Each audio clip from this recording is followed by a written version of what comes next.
আসছে ৯ লাখ কোটি টাকার বাজেট, কর্মসংস্থান মূল্যস্ফীতিতে নজর। বিদেশি কর্মী নিয়োগের আইন কঠোর করছে মালয়েশিয়া। নাটোরে পাওয়ার গ্রিড সাবস্টেশনে ২ কোটি টাকার মালামাল লুট। কূটনীতিককে জড়িয়ে ধরা নিয়ে ব্যাখ্যা দিলেন জামায়াত আমির। সংসদে সংস্কার বাস্তবায়ন না হলে মাঠে গড়াবে, মন্তব্য নাসিরউদ্দিন পাটোয়ারীর। ইউএনওর বক্তব্যে শহীদ জিয়ার নাম না থাকায় স্বাধীনতা দিবসের অনুষ্ঠান বর্জন বিএনপির। শিরোপা কেড়ে নেওয়ার সিদ্ধান্ত চ্যালেঞ্জে ক্রীড়া ট্রাইব্যুনালে সেনেগাল। দর্শক, শুনছিলেন সন্ধ্যার খবরের প্রধান প্রধান শিরোনাম, এবার বিস্তারিত। তার আগে আমাদের ইউটিউব চ্যানেল সাবস্ক্রাইব করুন এবং সব খবর পেতে ফেসবুক পেজ ফলো করে রাখার পাশাপাশি ওয়েবসাইট ভিজিট করুন। আগামী 2026-27 অর্থ বছরের জন্য প্রায় ৯ লাখ কোটি টাকার একটি বড় বাজেট প্রস্তুত করতে যাচ্ছে সরকার। নতুন রাজনৈতিক প্রেক্ষাপটে বাজেটে দারিদ্র্য নিরসন, কর্মসংস্থান সৃষ্টি, মানব সম্পদ উন্নয়ন ও মূল্যস্ফীতি নিয়ন্ত্রণকে সর্বোচ্চ অগ্রাধিকার দেওয়া হতে পারে বলে জাগো নিউজ এক সংবাদে জানাচ্ছে। অর্থ মন্ত্রণালয়ের সংশ্লিষ্ট সূত্রের বরাত দিয়ে প্রতিবেদনে বলা হয়েছে, আগামী অর্থবছরের বাজেটের আকার হতে পারে ৮,৮৩,০০০ কোটি টাকা, যা চলতি 2025-26 অর্থ বছরের তুলনায় 93,০০০ কোটি টাকা বেশি। বাজেটের এই আকার এখনও চূড়ান্ত নয়। নতুন দায়িত্ব নেওয়া বিএনপি সরকার চাইলে এতে পরিবর্তন আনতে পারে। অর্থ বিভাগের কর্মকর্তারা জানিয়েছে, বর্তমান কাঠামোর মধ্যেই ত্রিপক্ষীয় বৈঠক চলছে। তবে রাজনৈতিক সিদ্ধান্ত অনুযায়ী বাজেটের কাঠামোতেও সংশোধন আনা হতে পারে। আসন্ন বাজেটকে পুনরুদ্ধারমুখী হিসেবেও দেখা হলেও বাস্তবায়ন সক্ষমতা, সুশাসন নিশ্চিতকরণ ও বিনিয়োগ বান্ধব পরিবেশ তৈরি করাই হবে সরকারের জন্য সবচেয়ে বড় চ্যালেঞ্জ, এমনটাই মনে করছেন সংশ্লিষ্টরা। তুলনামূলক কম খরচে কাজের সুযোগ, কম দূরত্ব, উন্নত জীবনযাত্রার মান ও বিভিন্ন খাতে কাজের সুবিধা থাকায় বাংলাদেশ সহ আশেপাশের কয়েকটি দেশের অপেক্ষাকৃত কম দক্ষ জনগোষ্ঠীর জন্য মালয়েশিয়া খুবই পছন্দের গন্তব্য। তবে সম্প্রতি জানা গেছে, বিদেশি কর্মীদের ওপর নির্ভরতা কমাতে চাইছে দক্ষিণ পূর্ব এশিয়ার দেশটি। সেই অনুযায়ী বিদেশি কর্মী নিয়োগের নীতিমালা আরও কঠোর করার উদ্যোগ নিয়েছে দেশটির সরকার, যার ফলে ওই দেশের দীর্ঘদিন ধরে বসবাসরত বিদেশি কর্মীরা উদ্বেগ আশঙ্কায় পড়েছেন। আজ বৃহস্পতিবার এই তথ্য জানিয়েছে কাতার ভিত্তিক গণমাধ্যম আল জাজিরা। চলতি বছরের জুন মাস থেকে বিদেশি কর্মীদের ভিসা পাওয়ার শর্ত বদলে যাচ্ছে। প্রস্তাবিত বিধি মতে কম বেতনের চাকরি নিয়ে মালয়েশিয়া আসতে ইচ্ছুক মানুষরা বিপাকে পড়বেন। 3 ক্যাটাগরির কাজের ক্ষেত্রে বর্তমানে প্রচলিত ন্যূনতম বেতনের পরিমাণ প্রায় দ্বিগুণ হচ্ছে। পাশাপাশি এখন থেকে বিদেশি কর্মীরা সর্বোচ্চ 5 থেকে 10 বছর পর্যন্ত মালয়েশিয়ায় থাকার অনুমতি পাবেন। এরপর তল্পিতল্পা গুটিয়ে ফিরতে হবে নিজ দেশে বা খুঁজে নিতে হবে বিকল্প গন্তব্য। এই উদ্যোগে নিয়োগকর্তাদেরও খরচ বেড়ে যাবে। একই কাজের জন্য কর্মীদের দ্বিগুণ বেতন দিতে বাধ্য হবেন তারা। নাটোরের বড়াই গ্রামে নির্মাণাধীন পাওয়ার গ্রিড সাবস্টেশন থেকে 1,93,00,000 টাকার মালামাল লুট করে নিয়ে গেছে দুর্বৃত্তরা।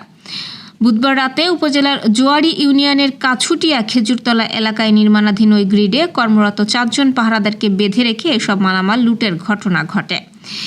খবর পেয়ে আজ সকালে ঘটনাস্থল পরিদর্শন করেছেন অতিরিক্ত পুলিশ সুপার সুমন কুমার, বড়াই গ্রাম সার্কেলের অতিরিক্ত পুলিশ সুপার শোভন চন্দ্র হোর। গ্রিডের উপসহকারী প্রকৌশলী আনাস আলী জানিয়েছেন, বিদ্যুৎ বিভাগের আওতাধীন পাওয়ার গ্রিড বাংলাদেশ পিএলসির উদ্যোগে এই সাবস্টেশনটি নির্মাণ করা হচ্ছে। গ্রিডে বর্তমানে সিভিল কনস্ট্রাকশন ও ইলেকট্রিক ফিটিংসের কাজ চলছে। এখানে সর্বক্ষণিক 4 জন পাহারাদার নিযুক্ত ছিল। ইলেকট্রনিক অংশের কাজ করছে China national wire and cable import export corporation. China company সিসির স্থানীয় প্রতিনিধি প্রকৌশলী সোলাইমান আলী জানিয়েছেন, লুটকারীরা প্রায় 1,13,00,000 টাকা মূল্যের 368টি ব্যাটারি, 5 লাখ টাকা মূল্যের 2000 মিটার তামার তার এবং 26,60,289 টাকা অন্যান্য সামগ্রী লুটে নিয়ে গেছে। সব মিলিয়ে 1,92,60,289 টাকার মালামাল লুট হয়েছে। তিনি আরও জানিয়েছেন, 2টি সিসি ক্যামেরা ছিল, তারা এসব সিসি ক্যামেরা হার্ড ডিস্ক খুলে নিয়ে গেছে। একই সঙ্গে পাহারাদারদের কাছে থাকা মোবাইল ফোনও নিয়ে গেছে। পবিত্র ঈদুল ফিতরের দিন বিরোধী দলীয় নেতার সরকারি বাসভবনে এক বিদেশি কূটনীতিককে জড়িয়ে ধরার ঘটনা নিয়ে সামাজিক যোগাযোগ মাধ্যমে সৃষ্ট সমালোচনার জবাব দিয়েছেন জামায়াতে ইসলামীর আমির শফিকুর রহমান। এক আলোচনা সভায় শফিকুর রহমান বলেন, ঈদ উপলক্ষে আয়োজিত রিসিপশনে বিদেশি কূটনীতিক ও বন্ধুরা এসেছিলেন। ঈদের দিনে মানুষ খোলা মনে সবার সাথে মেশে, আমিও মিশেছি। এটাকে কেন্দ্র করে যা হচ্ছে তা আশ্চর্যজনক। তিনি এই আচরণের পক্ষে নবীজির সুন্নতের উদাহরণ টেনে বলেন, নবীজি তার প্রিয়তম সাহাবীর সঙ্গে এমনটি করেছিলেন। এটি আমার নবীর প্রিয় সুন্নাত, আর আমি আমার নবীর প্রতিটি সুন্নতকে ভালোবাসি। কে কি বলল না বলল তাতে আমি গুরুত্ব দিই না। মানুষ হিসেবে ভুল করলে আমি অনুতপ্ত হব, কিন্তু আমার শুদ্ধ কাজকে ভুল হিসেবে চালিয়ে দেওয়ার চেষ্টা করবেন না।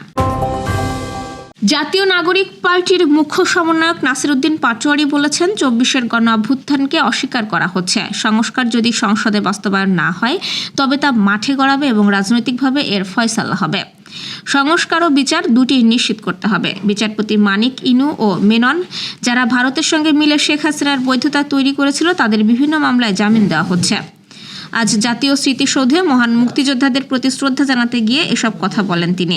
নাসিরউদ্দিন পাটোয়ারী বলেন, বুধবার শহীদ মিনারে জয় বাংলা স্লোগান দেওয়া হয়েছিল। শহীদ পরিবার এবং আমাদের আহত ভাইদের এখনও আমরা বিচার দিতে পারিনি। এমন পরিস্থিতিতে সরকারের তত্ত্বাবধানে যখন জয় বাংলা স্লোগান দেওয়া হয়, তখন এটি আমাদের মধ্যে আশঙ্কা তৈরি করে নির্বাচনটি ভারতের সঙ্গে কোনো সমঝোতার মাধ্যমে হয়েছে কিনা, আওয়ামী লীগের সঙ্গেও কোনো সমঝোতা হয়েছে কিনা সে প্রশ্নও ওঠে। আমরা সরকারকে এই অবস্থান থেকে সরে আসার আহ্বান জানাই বলে উল্লেখ করেন নাসিরউদ্দিন পাটোয়ারী। ঝিনাইদহের মহেশপুরে উপজেলা নির্বাহী কর্মকর্তার স্বাগত বক্তব্যে শহীদ প্রেসিডেন্ট জিয়াউর রহমানের নাম উল্লেখ না করায় মহান স্বাধীনতা ও জাতীয় দিবসের সরকারি অনুষ্ঠান বর্জন করেছে উপজেলা ও পৌর বিএনপির নেতৃবৃন্দ। বৃহস্পতিবার সকাল 9:15 দিকে মহেশপুর হাইস্কুল মাঠ চত্বরে আয়োজিত স্বাধীনতা দিবসের অনুষ্ঠান চলাকালে বিএনপির নেতাকর্মীরা সভা ত্যাগ করেন। এ বিষয়ে উপজেলা প্রশাসনের পক্ষ থেকে কোনো বক্তব্য পাওয়া যায়নি। তবে প্রশাসনের আয়োজনে অনুষ্ঠানটি নির্ধারিত সূচি অনুযায়ী সম্পন্ন হয়েছে। আফ্রিকা কাপ অফ নেশনস শিরোপা কেড়ে নেওয়ার সিদ্ধান্তের বিরুদ্ধে কোর্ট অফ আরবিট্রেশন ফর স্পোর্টসে আপিল করেছে সেনেগাল। এক বিবৃতিতে এই তথ্য নিশ্চিত করেছে সুইজারল্যান্ড ভিত্তিক এই ট্রাইব্যুনাল জানিয়েছে, সেনেগাল ফুটবল ফেডারেশন, আফ্রিকান ফুটবলের নিয়ন্ত্রক সংস্থা এবং মরক্কো ফুটবল ফেডারেশনের বিরুদ্ধে এই আপিল করেছে। গত 18 জানুয়ারি অনুষ্ঠিত আফকন ফাইনালে অতিরিক্ত সময়ে 1-0 গোলে জিতে শিরোপা নিশ্চিত করেছিল সেনেগাল। তবে ম্যাচ চলাকালে পেনাল্টি সিদ্ধান্তের প্রতিবাদে মাঠ ছেড়ে যাওয়ায় শাস্তির মুখে পড়ে তারা। 17 মার্চ আফ্রিকান ফুটবলের নিয়ন্ত্রক সংস্থা CAF জানিয়েছে, মরক্কো ফুটবল ফেডারেশনের আপিল গ্রহণ করা হয়েছে এবং সেনেগাল টুর্নামেন্টের নিয়ম ভঙ্গ করেছে। ফলে তাদের 1-0 জয়ে ম্যাচটিকে 3-0 ব্যবধানে পরাজয় হিসেবে ঘোষণা করা হয় এবং স্বাগতিক মরক্কোকে চ্যাম্পিয়ন ঘোষণা করা হয়। দর্শক, এই ছিল সন্ধ্যার আয়োজন। রাতের খবর দেখার আমন্ত্রণ রইল। এতক্ষণ সাথে থাকার জন্য ধন্যবাদ।